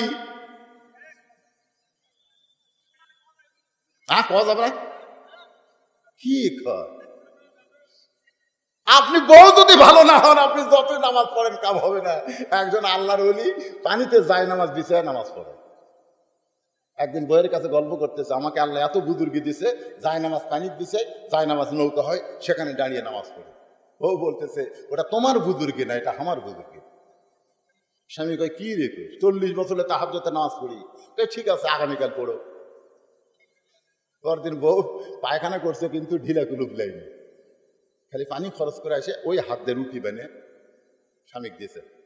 স্বামী তো আল্লাহুম্মা বারিক লানা ফিমা রাযাকতানা ওয়া কিনা আযাবান্নার, বিসমিল্লাহ বারাকাতিল্লাহ বলে যত দোয়া আছে সব দোয়া কমপ্লিট করে রুটি খাইয়া কেবল যায় নামাজ বিছাচ্ছে। নৌকা তো দূরের কথা, যায় নামাজে ডুবে যাচ্ছে, এখন উঠতেই পারে না। দৌড় আসে কান্দের গা, সর্বনাশ আমার যায় নামাজ ডুবে গেল, নৌকা হলো না। এতদিন হয়েছে আর হলো না কে? আমার পেটের মধ্যে যে মাল ঢুকাইছি, এই মালটা হলো নাপাক। আরে হালাল পয়সাতে কামাই করছি, নাপাক কেমন হলো? আমার হাতের মাধ্যমে নাপাক হয়ে গেছে। কি মনে করতেছেন ভাইজান? আজকে আমাদের বাংলাদেশের মা বোনেরা যারা পর্দায় আছেন, মা একটু পরে আপনাদের আলোচনা করব। এবার চলে আসবো, শীষ আলাইহিস সালাম বলতেছে, বাবা সেই ভুলটা করার কারণে আদম বলতে 350 বছর আমি কেঁদেছি। একটু মনোযোগ দিয়ে শুনবেন। কানতে কানতে আমার গালের গোস্ত খসে পড়ে গেল। এই যে ভিতরে হাড় আছে, হাড়গুলা প্রকাশ পাইল। আমি এক সময় পানি পান করতে গিয়া আমার চেহারা পানির মধ্যে দেখে আমি চমকে উঠলাম। আল্লাহ কোরআনে বলেছেন, লাকাদ খালাকনাল ইনসানা ফি আহসানি তাকবীর। আমি মানুষকে সবচাইতে সুন্দর করে সৃষ্টি করেছি, ধরে কোন সুবহানাল্লাহ। কিন্তু যখন দেখলো এখানে গোস্ত নাই, হাত বিবার হয়ে গেছে, আপনি বলেন তো এটা সুন্দর না ভূত? আদম বললেন, শীষ আমি নিজের চেহারা দেখে বিরক্ত হলাম আমার উপরে, বিরক্ত হলাম আল্লাহর উপরে। শীষ বলতেছে, বাবা আপনি নিজের উপর বিরক্ত হবেন ঠিক আছে, কিন্তু আল্লাহর উপর বিরক্ত কেন হলেন? এটা কিন্তু আমাদের স্বভাব, আমরা মাঝে মধ্যে আল্লাহর উপরও বিরক্ত, কথা কয় না। যেদিন আপনাকে মনে করেন পীরগঞ্জ ওয়াজ করে, আমি গাড়ি নিয়ে গোবিন্দগঞ্জ পার হয়েছি, নিয়ত করছি, ঘড়ি দেখতেছি এখনো সময় আছে, বাড়ির যে 2 ঘন্টা ঘুম পেড়ে তারপরে ফজর পড়বো। মোকাম তলাত না যাতি বউ মোবাইল করে বলতেছে, আপনি বাড়িতে আসেন না। ফিরে বাড়ি যাবো না কেন? বলে আসেন না, বাড়ির চারিধার পুলিশ ঘুরতেছে সন্ধ্যা থেকে। তখন আমার বিরক্ত লাগে আল্লাহর উপর। আল্লাহ, আমি কি চোর? আমি কি ডাকাত? আমি কি বাটপার? আমার বাড়ির চারিধার পুলিশ ঘরে খায়। মাঝে মধ্যে আল্লাহর উপর একটু বিরক্ত লাগে। অনেক সময় আমার ল্যাব বালুস আমার খেতা কান দিচ্ছে, আর আমি আমার গাড়ির মধ্যে কিন্তু বালুস আর কম্বল আছে, ওটা নিয়ে দেখ আলুর বাগুরের মধ্যে পাড়িয়া ঘুম পাচ্ছি। ড্রাইভার একদিকে খাড়াই আছে, সাহাবি একদিকে খাওয়াই আছে। বিরক্ত লাগে না? লাগে না? ধরে গান লাগে কে লাগে না? আদম বলতেন, শীষ ওই পানির মধ্যে আমার চেহারা দেখে আমার উপর আমার বিরক্ত হলো, আমার আল্লাহর উপর বিরক্ত হয়েছে। আমি আল্লাহকে বললাম, আল্লাহ সামান্য ভুল করার কারণে এত কান্দা কান্দি, গোস্ত খসে বেড়ে গেল, হাড় বের হলো, এরপরেও কি আমার তওবা কবুল হবে না? আল্লাহ বলে, আদম শুধু কাঁদলে হবে না, কাঁদার মতো কাঁদতে হবে। এখানে কিন্তু একটা শিক্ষণীয় বিষয় আছে, শুধু কাঁদলে হবে না, কাঁদার মতো কান্দা লাগবে। আপনার বলেন তো, কাঁদার মতন কান্দা কি? এটা গোবিন্দগঞ্জের মধ্যে হবে। আমি দেখি এক লোক ওয়াজের টেজে এসে একটা গজল গাচ্ছে, ইব্রাহিম কান্দে অগ্নি কুণ্ডে, ইসমাইল কান্দে সুরির নিচে, বনবাসে পৈরারে কান্দে বিবি হাজেরা রে আল্লাহ কানতে জানি না রে আল্লাহ কানতে জানি না। গজল গাচ্ছে আর 2 চোখের পানি বের করে গাল ভিজাইতেছে। ফেরেশতা বলে, মাবুদ তোমার বান্দা যে হারে কাঁদতেছে, এই কান্দার রেজাল্ট কি? আল্লাহ কয়, বিনা হিসাবে জাহান্নামী। ফেরেশতা কয়, আল্লাহ এ হারে কাঁদতেছে তারপরে জাহান্নামী কেন? আল্লাহ বলতেছে, ফেরেশতা ওই গজলের মধ্যে নবীর নামে মিথ্যা তহমত দিচ্ছে। ইব্রাহিম নবী অগ্নিকুণ্ডে যায়নি তো কান্দে কেন? অগ্নিকুণ্ডে যাওয়ার আগে আমি আল্লাহ ঘোষণা করেছি, কুলনা ইয়া নারু কুনি বারদান ওয়া সালামান আলা ইব্রাহিম। ইসমাইল তো শরীর তলে যায় নাই, শরীর তলে আমি আল্লাহ দুম্বা দিছি। জোরে কোন কথা ঠিক কিনা? তাহলে নবীর শানে মিথ্যা কথায় গজলের মধ্যে যে কান্দে, ওই কান্দা আসল কান্দা না, ওই কান্দা হলো ভেজাল কান্দা। জোরে কোন কথা ঠিক কিনা? কাঁদতেছে, পাহাড় কাটিলাম, জঙ্গল খুঁজিলাম, রাসূল আজ তোমার দেখায় আমি পাইলাম না। পাহাড়ও কাটিলাম, জঙ্গলও খুঁজিলাম। আয় হায়, পাহাড় খুঁজে জঙ্গল কাটিয়া ওই নবী। আপনারা বলেন তো, ও যদি বলতো দাড়ি রাখিলাম, টুপি পরিলাম, নবী আজ তোমায় স্বপ্নে কেন দেখিলাম না, এই কান্দাটার আসল ছিল। জোরে কোন কথা ঠিক কিনা? এই কান্দাটা ঠিক ছিল, কারণ মাথায় টুপি পড়ছে। যেই সময় টুপি দাড়ি রাখলে জঙ্গি জিএমবি কয়, সেই সময় টুপি দাড়ি পরে যে নবীর সুন্নত আদায় করেছে। এই সুন্নত আদায় করার পরে যদি নবীকে স্বপ্নে দেখতে চায়, আমার বিশ্বাস এই সুন্নতের উসিলায় আল্লাহ নবী একদিন তার সঙ্গে দেখা দিবে। কিন্তু নবীর সুন্নতের বালাই নাই। জঙ্গল কাটা পাহাড় খোঁজা, এই কান্দার মধ্যে কোনো লাভ নাই। আদম বলে, শিশরে আল্লাহ ডাকতে বলে, আদম শুধু কাঁদলে হবে না, কাঁদার মতন কাঁদতে হবে। আমি তখন কান্নার সাগরে ডুব দিয়ে দেখি ওই জান্নাতের দরজায় লেখা আছে, লা ইলাহা ইল্লাল্লাহু মুহাম্মাদুর রাসূলুল্লাহ। আমি আদম চিল্লাই বললাম, পাইছি পাইছি। আল্লাহ বলে কি পাইছো? আদম বলতেছে মাবুদ গো, রব্বানা যালামনা বলে 350 বছর লা ইলাহা ইল্লাল্লাহর কাছে কেঁদেছি। আজকে লা ইলাহা ইল্লাল্লাহর সঙ্গে ওই মুহাম্মদ রাসূলকে ওসিলা করে কাঁদতে চাই। আল্লাহ বলে আদম কান্দিস না, ওই নামটা ধরার সঙ্গে সঙ্গে আমি আল্লাহ তোমার জীবনের তওবা কবুল করে নিলাম। আদম বলে শীষ, একটা ভুল করার কারণে 350 বছর কেঁদেছি। আর ওই নবীর উম্মতেরা সারা জীবন যদি ভুল করে, সারা জীবন যদি পাপ করে, আর মাছির মাথার মতন সামান্য পানি চোখের কোনায় বের করে যদি বলে আল্লাহ আমাকে মাফ করে দাও, আদম বলে শিশরে, ওই নবীর উম্মত হওয়ার খাতিরে আল্লাহ সঙ্গে সঙ্গে তার জীবনের গুনাহ মাফ করে দিবে। শীষ আলাইহিস সালাম লাফ দৌড়ছে, উঠে বলতেছে বাবা, নবীর বেটা নবী না হইয়া বেহেশতের হুরের স্বামী না হইয়া ওই নবীর উম্মত যদি হতে পারতাম আমার জীবন ধন্য হতো। আদম বলে শীষ, ওই নবীর উম্মত হওয়ার চাইলেই হওয়া যায় না, ওই নবীর উম্মত হতে গেলে ভাগ্য লাগে। এখন আপনারা বলেন আমাদের ভাগ্যটা কেমন? কথা কন না কেন, কেমন ভাগ্য? তাহলে প্রশংসা করব কার? আরো জোরে। আল্লাহর প্রশংসা করার 3 নম্বর কারণ হলো আমরা যে কোরআনের ওয়াজ শুনবো, এখনো তো শুরু হয়নি। ওটা বসা করেন কে বাবা? না না, 10:30টায় তুলে দিছে, 10:30টায় তুলে দিছে, কেবল 12টা ধরত না। কয়টা বাজে আমি তো ঘড়ি দেখতেছি না, কিন্তু আপনাকে ও মাঝে মাঝে কি শুরু হলো? শোনেন শোনেন, আমি একটা কথা বলি, বেশি মানুষ না বাজান, যারা মাগরিব এশা নামাজ পড়েনি, মাগরিব এশা পড়েনি, এই লোকগুলা কোরআনের মাহফিলে থাকুক, শয়তান চাচ্ছে না তো। কারণ এমন একটা আয়াত আমি তেলাওয়াত করেছি, ইন্নামাল মুমিনুনা আল্লাযীনা ইযা যুকিরাল্লাহু ওয়াজিলাত কুলুবুহুম ওয়া ইযা তুলিয়াত আলাইহিম আয়াতুহু জাদাতুহুম ঈমানা ওয়া আলা রাব্বিহিম ইয়াতাওয়াক্কালুন। মারাত্মক আয়াত। শয়তান তো চাবেন এখন কারা কারা উঠে, বুঝবেন শয়তান হাত ধরে তুলতেছে, কারা কারা উঠে। আর যার খুব পেশাব লাগছে, শোনেন আমার ডায়াবেটিস, ডাক্তার আমাকে কইছে আপনি যে হারে ওয়াজ করেন আপনার চাপ তো তল পেটে যাবে, ওয়াজ করলে চাপ কিন্তু নিচে দিকে যায়, প্রতি ঘন্টায় একবার করে পেশাব করা দরকার। তখন আপনারা বলেন 1 ঘন্টা হওয়ার পরে আমি যদি বলি সভাপতি সাহেব আপনি একটু মাইক ধরেন, আমি গেলে পেশাব করে উদু করে আসি, আপনারা সবাই বলবেন আগামী বছর থেকে এই ডায়াবেটিস বক্তা বাদ। এটা কি বক্তা রে, ওয়াজ করতে করতে পেশাব করবার যায়?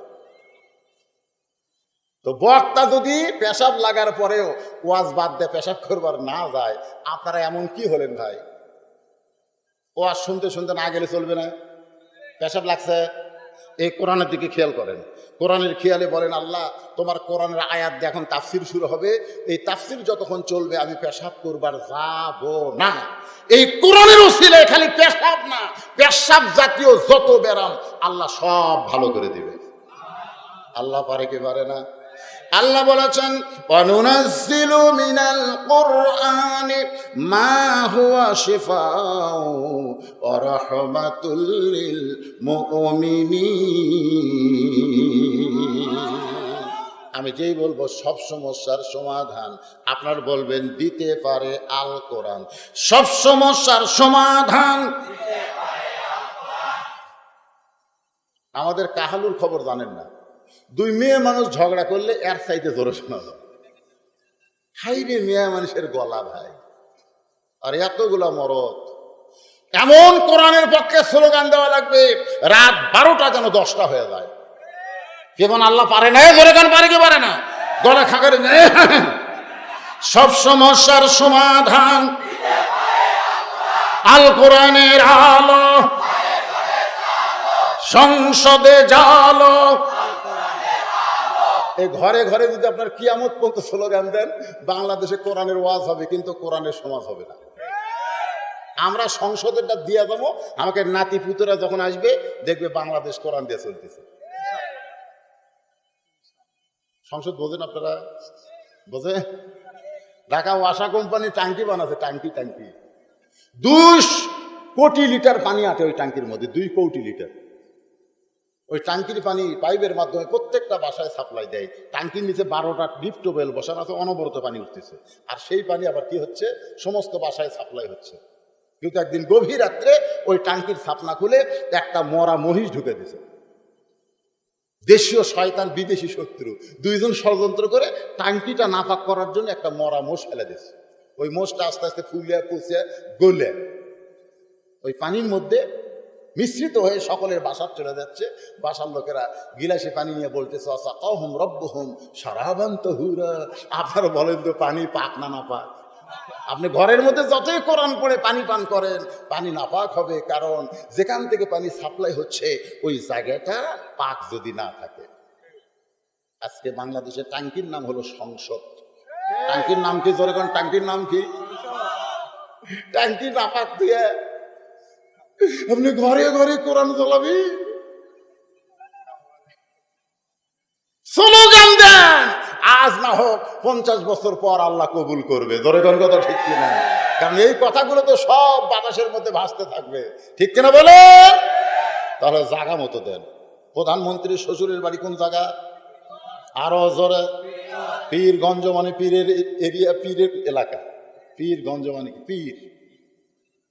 তাহলে একটু সাইজ মতো দেবেন। আমি যে বলবো আল কোরআনের আলো, আপনারা বলবেন সংসদে জালো। আল কোরআনের আলো,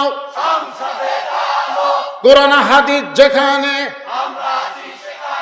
দুনিয়ার মুসলমান। ইন্নামাল মুমিনুনা আল্লাযীনা, আল্লাহ বলতেছেন মুমিন কারা? কারা মুমিন? আল্লাহ বলতেছেন তারাই মুমিন। খুব খেয়াল করে শুনবেন, তারাই মুমিন। তারা কারা? ইজা যুকিরাল্লাহু ওয়াজিলাত কুলুবুহুম, যখন তারা আল্লাহর জিকির করবে ওই জিকিরের কারণে তাদের অন্তরের মধ্যে কম্পন সৃষ্টি হবে। আপনারা বলেন তো সেই জিকিরের নাম কি? আরো জোরে। বাংলাদেশে বহু ধরনের জিকির আছে না নাই? জিকির করে অন্তর কাঁপে না, বরং শরীর কাঁপে। কাঁপতে কাঁপতে এরকম গোঁজ বয়া সামিয়ানা পর্যন্ত পুরোটা যায়। জোরে কোন কথা ঠিক কিনা? জনগণ বলে জিকির হচ্ছে। আবার এক ধরনের জিকির আপনি রং করতে করতে করতে আক্রোশীর দিকে যায়।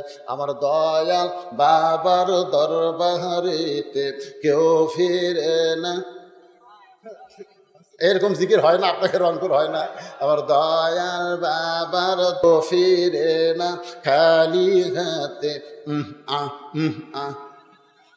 আপনারা বলেন তো এই জাকের বাটি, এই জাকের বাটি এই ভাস্কর্যের বিরুদ্ধে একটা কথা কষায়? কথা কোন কষায়? কেন হয়নি? একটা বাবা আছে, নাম হলো দেওয়ান বাগি। হায় হায় রে! আচ্ছা, জীবনে মানুষ এরকম হয়? বসে আছে, আমি দেখছি ওর ছবি। হ্যাঁ, এই যে শোনেন, ফ্রান্সের ম্যাক্রো আমার নবীর কার্টুন নিয়ে যে গোটা বিশ্ব মুসলমানের মধ্যে প্রতিবাদের ঝড় বয়ে গেল, অথচ দেওয়ানবাগী আশেকে রাসূল দাবি করে, ওর পক্ষ থেকে একটা বিবৃতি হয় না। এরা আশেকে রাসূল নয়, এরা বাংলাদেশের আশেকে শয়তান। ধরে কোন কথা ঠিক?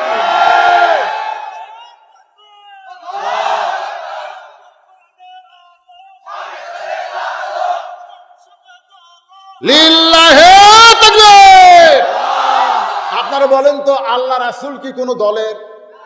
আমরা 14 দল 20 দল যারা মুসলমান সকলে রাসূল না? তাহলে আমরা রাস্তায় রাসূলকে নিয়ে প্রতিবাদ করি, আর কতগুলো লোক এসে বাধা দেয়। আজও পর্যন্ত বাংলাদেশের যারা বড় বড় দল করে, আওয়ামী লীগ বলেন, বিএনপি বলেন, জাতীয় পার্টি বলেন, তাদের পক্ষ থেকে রাসূলের পক্ষে ফ্রান্সের প্রতিবাদে একটা কথা হয়নি। ধরে কোন কথা ঠিক? তাহলে এরা কি রাসূলের উম্মত না? আমরা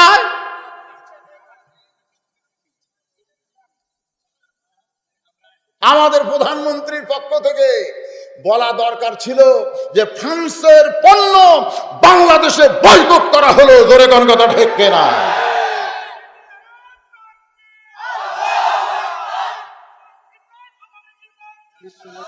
আমার নেতা, তোমার নেতা, বিশ্ব নেতার চরিত্র ফুলের মতো না, ফুলের চাইতেও। আমার জাদু ভাইয়ের চরিত্র ফুলের মতো পবিত্র, এরকম স্লোগান দেয় না? অমুক নেতার চরিত্র ফুলের মতন পবিত্র, কিন্তু আমার নবীর চরিত্র ওয়া ইন্নাকা লাআলা খুলুকিন আযীম। এজন্য সকলে বলো, বিশ্ব নবীর চরিত্র ফুলের চাইতেও পবিত্র, ফুলের চাইতেও বিশ্ব নবীর চরিত্র। আসুন একটু মনোযোগ দিয়ে শোনেন। ইযা যুকিরাল্লাহু ওয়াজিলাত কুলুবুহুম, যখন তারা জিকির করবে, যারা মুমিন হবে, ঈমান তো তারাই, এই জিকির করার সঙ্গে সঙ্গে তাদের অন্তরের মধ্যে কম্পন সৃষ্টি হবে, এমন কম্পন সৃষ্টি হবে, সেই কম্পনে অন্তরের সমস্ত জাঙ্গারগুলোকে আল্লাহ ধূলিসাৎ করে দিয়ে পরিপূর্ণ সুন্দর একটা অন্তর দিয়ে দিবে, যে অন্তর দিয়ে কোরআন শরীফ সম্পর্কে আল্লাহ বলেছেন ওয়াইজা তুলিয়াত আলাইহিম আয়াতুহু, যখন তারা কোরআনের আয়াতকে তেলাওয়াত করবে, এই তেলাওয়াতের সঙ্গে সঙ্গে যাদাতুহুম ঈমানা, আল্লাহ তাদের ঈমানকে বাড়ায়া দিবে। ওয়া আলা রাব্বিহিম ইয়াতাওয়াক্কালুন, আর কেবলমাত্র ভরসা হবে কার উপর? কথা কয় না, কার উপর? ঈমানদার কোনোদিন করোনার ভয় করতে পারে না, ঈমানদার ভরসা করবে আল্লাহর উপরে। ধরে কোন কথা ঠিক কিনা? রে আল্লাহর বান্দারা, একটু মনোযোগ দিয়ে শোনেন। আমরা সেই কোরআনের ওয়াজ শুনতেছি মাগরিব থেকে, এখন রাত কত বাজলো দেখেন, রাত 12টা পার হয়ে গেল। এতক্ষণ পর্যন্ত ওয়াজ শুনে আমাদের ঈমান বাড়ছে না কমছে? বাড়ার লক্ষণ কি?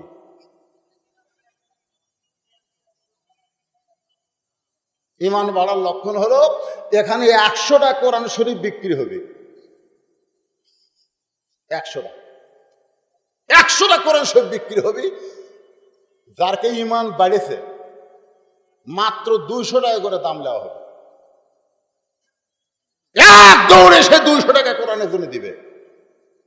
কারণ আল্লাহর কোরআন, এই কোরআনের মাদ্রাসা যদি বাংলাদেশে না থাকে, বাংলাদেশের মুসলমানের ঈমান পৌঁছে যাবে। এ পর্যন্ত যারাই ভাস্কর্যের বিরুদ্ধে, মূর্তির বিরুদ্ধে আন্দোলন করতেছে, তারা এই কোরআনের পাখি। ধরে কোন কথা ঠিক কিনা? তাহলে আপনাদেরই ওয়াজ শুনে ঈমান বাড়লো কেন? একটা লোক ওঠেন না কেন? 200 টাকা নাই পকেটে? 200 টাকা নাই, একটা উঠতেছে দেখি। সাইড মারলে বুঝবেন আর ভাগ্য শেষ। ওয়াজ কিছুই হয়নি, কেবল আয়াতের তাফসীর শুরু করছে। ঈমান বাড়লো না কমলো এটা দেখার চাচার জন্য। মাশাআল্লাহ ভাইজান, কত দিচ্ছেন? এই দেখেন দেখছেন, 5টা কোরআন বাবদ মাসুদ খালাসপীর থেকে 1000 টাকা দান করেছে। এই ফাঁকে দেখেন আল্লাহ 3 জন বান্দা দৌড়ে এসে 200 করে একটা কোরআন নবীর মাদ্রাসায় দিয়ে দিল। আল্লাহ তাদের ঈমানকে বাড়ায় দাও। জোরে কান আমিন। বাপ মার জন্যে, দাদা দাদির জন্য দোয়া করো। লিল্লাহে তাকবীর। আলহাজ মোহাম্মদ বাবলু মিয়া 4000 মানে 200 করে ধরলে কয়টা কোরআন হয়? 20টা কোরআন বাবদ 4000 টাকা দান করেছে। আল্লাহ তার দানকে কবুল করেন, আল্লাহ তার ঈমানকে বাড়ায় দেন। আর একজন কোরআন শরীফ বাবদ 200 টাকা দান করে। অন্য সাইডে যাবেন, ওঠেন কেন? আপনারা ওঠেন কেন? দিবেন না? 5টা মিনিট বসেন। প্যারালাইসিস হবে কিন্তু। প্যারালাইসিস বোঝেন? আল্লাহর কোরআনের সঙ্গে গাদ্দারি করবেন কেন? বসে থাকেন, আল্লাহর হস্তে বসেন। দেখেন আল্লাহর বান্দারা দেওয়ার জন্য পাগল হয়ে গেছে, আর আপনারা যাওয়ার জন্য পাগল হয়েছেন। মাদ্রাসার তালবে ইলম আপনাদের ভিতরে যাবে। ভাইজান, আপনাদের পকেট থেকে বের করে ব্যাগের মধ্যে ঢুকাই দেবেন। বাবা, মাদ্রাসার বাচ্চারা তোমরা ভিতর থেকে ঢুকে পড়ো। যারা রাস্তায় দাঁড়িয়ে আছেন তাদের কাছেও তোমরা রুমাল ধরো। সবাই দান করবেন। বাপ মা যাদের কবরের কাছে কিঞ্চিত হলেও দিবেন, কিন্তু বঞ্চিত করবেন না। আর একটা কোরআন শরীফ বাবদ 200। আর একজন ছোট্ট বাচ্চা 200 টাকা দিতে কোরআন শরীফ বাবদ। আল্লাহ দানকে কবুল করেন, আল্লাহ ঈমানকে বাড়ায় দেন। আল্লাহুম্মা আমিন। বাপ মা যদি কবরে যায়, এই দানের ওসিলায় আল্লাহ তাদের কবরকে জান্নাতের টুকরা কবুল করেন। আর একজন 200 টাকা দান করছে, আল্লাহ ঈমান বাড়ায় দেন। কত টাকা কত হালে কত দিকে চইলা যায়। আর নবীর মাদ্রাসায় দান করলে আল্লাহ ঈমানকে বাড়ায় দেয়। আর একজন কোরআন শরীফ বাবদ 200 টাকা দান করছে, আল্লাহ দানকে কবুল করেন। আল্লাহুম্মা আমিন। মেম্বার সাহেব, আত্তাবুল মেম্বার সাহেব 5 কোরআন বাবদ 1000 টাকা দান করেছে। আল্লাহ তার দানকে কবুল করেন, আল্লাহ তার ঈমানকে বাড়ায় দেন। বাপ মাত্র স্বজন যারা কবরে গেছে, আল্লাহ তাদের কবরকে জান্নাতের টুকরা বানায় দেন। আর একজন কোরআন শরীফ বাবদ 200 টাকা দান করছে। আর একজন কোরআন বাবদ 200 টাকা দান করছে। আর একজন 50 টাকা এটা দান। আর যারা 200 1টা টাকা বাজেট হচ্ছে। এ কথা কর না কেন? 1টা টাকায় কোনোদিন বাজেট হয়েছে? তারপরেও এই কোরআনের শিক্ষা চালু আছে না বন্ধ আছে? দেখেন, এটাই হচ্ছে আল্লাহর হেফাজত। এইভাবে আল্লাহ কোরআনে হেফাজত করবেন। তোমরা যদি নকুল কুমার যে একটা হিন্দু মানুষ গান গাইছে সব পুড়ে সারকার করে দিও, কিন্তু কোরআন পড়তে পারবা না, কারণ কোরআনের হাফেজ বাংলাদেশে লক্ষ লক্ষ, জোরে কোন কথা ঠিক কি না? এই জন্য ইন্না নাহনু নাযালনা যিকরা ওয়া ইন্না লাহু লাহাফিজুন, আল্লাহ কোরআনকে জিকির হিসাবে নাজিল করেছে, এটা হেফাজত করবে কে? আরো জোরে বিশ্বাস করতেছেন না? কথা কি আমার না আল্লাহ? এরপরে আল্লাহ বললেন ওয়াইযা তুলিয়াত আলাইহিম আয়াতুহু যাদাতুহুম ঈমানা, এ কোরআন যখন তেলাওয়াত করবে, এই কোরআন তেলাওয়াতের কারণে আল্লাহ তাদের ঈমান বাড়ায়া দিবে। ঈমান বাড়বে না কমবে? এখানে তেলাওয়াত মানে কি? এই যে ওয়াইযা তুলিয়াত আলাইহিম আয়াতুহু, তোমরা যখন, আয়াত মানে কোরআন, তোমরা যখন এই আয়াতগুলো তেলাওয়াত করবে, যাদাতুহুম ঈমানান, আল্লাহ তোমাদের ঈমান বাড়ায় দিবে। এখানে তেলাওয়াত মানে কি? কথা কয়, আপনার কি রাগ করে বসে আছেন? কিছুক্ষণ আগে যে জোরে জোরে কথা বললেন, কথা কন না কেন? আপনারা হলেন, শোনেন, বিশাল একটা ধানের পালা, আমাদের বগুড়াতে বলে ধানের পালা। সবাই বলতেছে কি ধান রে? অনেক ধান। একজন বলতেছে সব ধান না, এর মধ্যে পাতানো আছে, পাতান, চিটটা পাতান আছে। বলে কেমনে? কয় বাতাস দে। যেই বাতাস দিছে ধানগুলো আছে, আর চিটা পাতানগুলো সব উড়ে ফেলে যাচ্ছে।